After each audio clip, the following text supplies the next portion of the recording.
here at the pet's abilities. Grave Touch, it deals 100% more damage if Looming Demise is on the target. So this is why you want to use Looming Demise. You want to use it because it empowers certain pet abilities. You want to keep this always on the target, and the more you can do for your pet, the better. We have Essence Link. You put this on your enemy. Ooh, they've actually changed this. It reduces the healing an enemy receives, and it causes undead pets to heal the owner. But in the last beta, it reduced their death resistance by quite a lot. But in this beta, it actually doesn't. So I probably want to take this off the bar, actually. I'll tell you what, I'll keep it on for just sake. Necrosis is a dot. Dark Touch is a dot from the Warlock. So is Life Leech. This is Grave Rock. Grave Rock is an AoE spell that gives targets Deadly Calling, which your pet uses for abilities, and it does quite a lot of damage, so you actually want to use this in single target fights. Just show you it here. It's got quite a cool animation. Makes you look pretty badass. Plague Bolt. Plague Bolt is your main nuke, but I prefer for leveling using Soul Purge over that. Although for DPS, Plague Bolt's probably better. Searing Vitality. Nedrous Torture increases all magic damage taken by 3% and then deals damage to the enemy. Wow. They've nerfed this lot. It used to increase all magic damage taken by 20%. Things change in beta. Reclaim Power drains 10% of your pet's health. Gives you 10% mana. Sacrifice Life and Mana does the same thing but with your health and with slightly more. What else do we have? This is interesting. Believe it or not, in Rift, the Necromancer actually has access to a couple of healing spells. We have Life Shift and Blood Binding. And what these spells do is heal a target with your own health. Ooh, FPS drop there. So if we have a look, Life Shift is sort of a... Why is my FPS so low? Hold on guys, I'm just gonna go to a quiet location. Here we go, this seems better. It's because there's fire rifts coming everywhere and the invasion's moving. And we've got Blood Binding, which is a heal over time. You can see it uses your health. So the Necromancer probably isn't a very effective healer, but in certain situations it can heal. So just bear that in mind.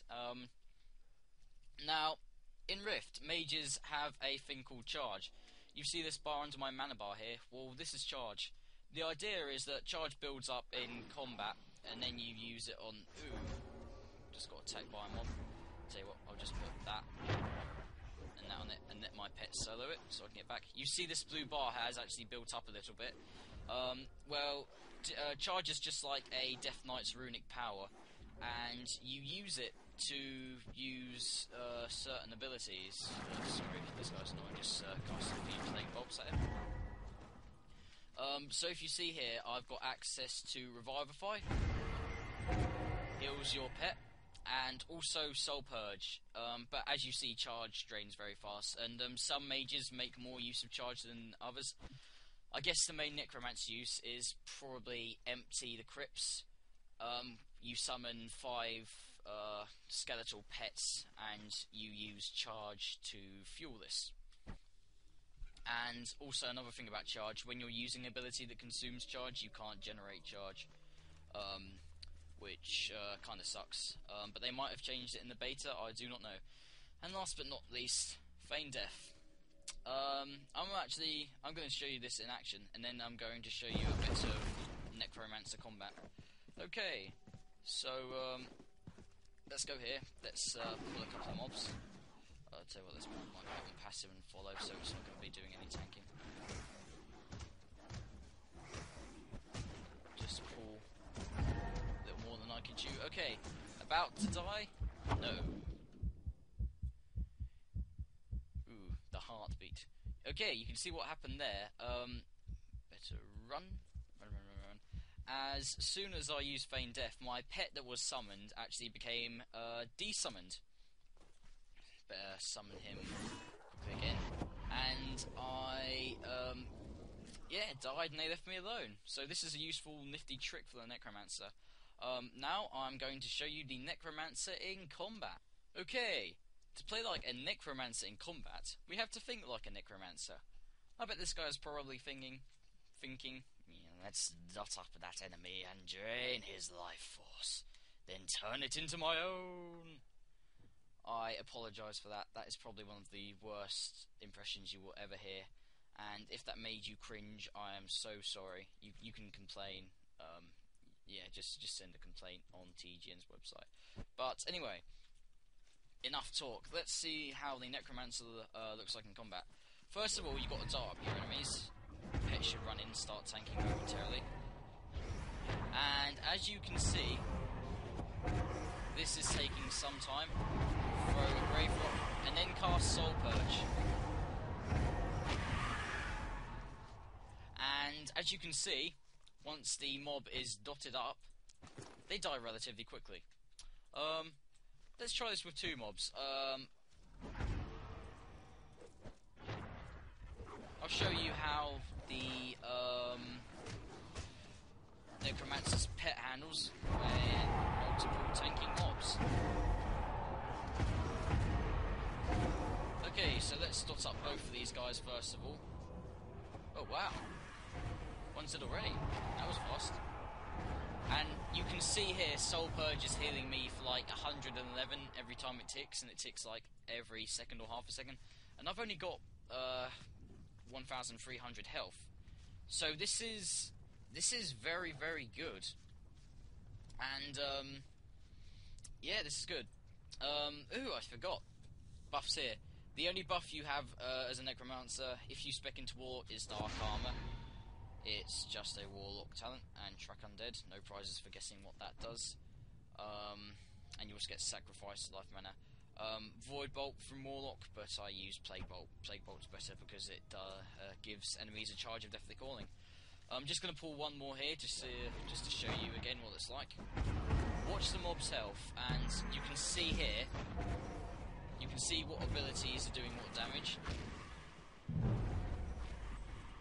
Ooh. Sorry about that. I'll tell you what I'm going to show you. I'm just going to Soul Purge this mob to this stage, show you how much damage Soul Purge actually does. And as you see there, half its health gone with just not even a fully charged Soul Purge. And also Soul Purge heals your pet. So basically with Soul Purge you can never die. It's quite powerful in PvP and PvE. And I probably will do a Warlock... Ooh, Fire Rift. Ooh, isn't that pretty? Even on the minimum settings this game is beautiful and you can actually see quite far into the distance. Anyway, I am going to be show you some Necromancer PvP later on, and I'm also going to show you a dungeon video of some of the classes in action, but this is just a guide. So the Necromancer, final thoughts. I really enjoyed playing this, guys. It's great fun to play. I love the pets, love the play style. It's got nifty features. I think it's a really good soul.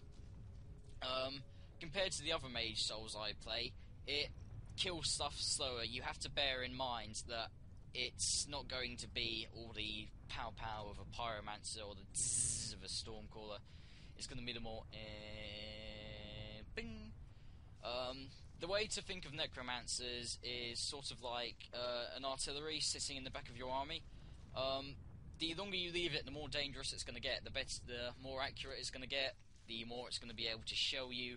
And once it has its dots up, you're basically dead. So anyway, that is my final thoughts on the Necromancer. Ooh, just before we go, I'd like to show you how much damage the Skeletal Zealot does versus target. So all I'm going to do is use Looming Demise and Necrosis, and just watch this. I promise it will not disappoint. And also, check out the animations this guy does. Check out these animations. Oh. I think they might have nerfed this pet a bit, actually. I mean, it's still pretty damn powerful, but before it was like doing completely insane stuff. So, anyway, that is my guide to the Necromancer. Rate, comment, subscribe. If you want to give me a buzz in Rift, my character's name is Vinea. I'm on the realm, or shard, should I say, Illumination. This has been Ned406 with TGN signing off. The next guide I will do is the Warlock and then the Stormcaller. Have a good one, guys. Hey guys, Ned406 here, and welcome to the class guide to the Necromancer class in the Rift Beta. I believe this is the Beta 7, the latest one, and... oh, fuck, run. Run. They're catching up to me. Horse, horse, horse. Ah! Why do these things happen? Why do these things happen?